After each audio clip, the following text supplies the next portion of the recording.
Hi everybody, it's Ben Packer coming to you with our Ramban of the week from Petersburg, Virginia. So this week's Parsha is Chayai Sara. When we talk about Parshas Chayai Sara, you got to talk about Hebron, right? And this week's Parsha is when Avram buys the tomb of the patriarchs, Mars Machpelah, in Hebron to bury his wife Sarah. So the Ramban wants to ask why we have to have this whole episode written about in the Torah, the whole purchase of the land. It's relatively long. So the Ramban gives three reasons why this needed to be here. The first reason he gives is because he says this passage was written in order to inform us of the many acts of kindness that God did for Abraham. This was an act of kindness that God did for Abraham, one of many, that he allowed Sarah to be buried in Hebron in the land of Israel.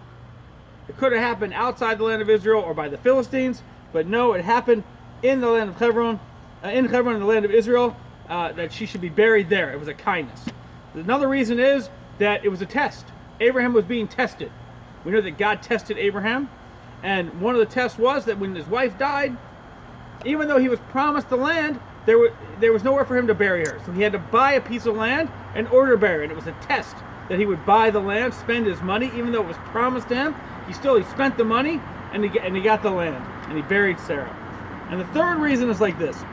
Furthermore, Scripture wanted to inform us of the place of our forefathers' burial, being that we are obligated to honor the site of our saintly forefathers' burial.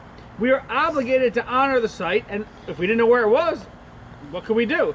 But we know where it is. This is telling us where they were buried so that we will honor the site. What does it mean to honor the site?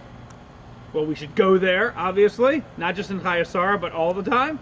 And we should beautify the place and develop the place. And we know that we wouldn't be able to go there today if it wasn't for the Jewish community living there. And therefore we should strengthen the Jewish community there. All things that we're trying to do at the Jerusalem Heritage House. Right? These are all very important things, because how else are we going to honor the site? We're not even going to be able to go there unless the Jews live there. And unless we make the place good, the Jews won't be able to live there. And everything together.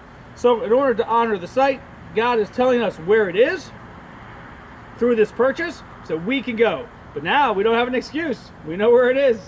And it's only in that one place. You can't make it another place, pretend it's somewhere else. That's where it is. That's where we have to do what we have to do in order to honor our forefathers and foremothers in Hebron. Not just in Chayai Sara, the whole year. Shabbat Shalom. No.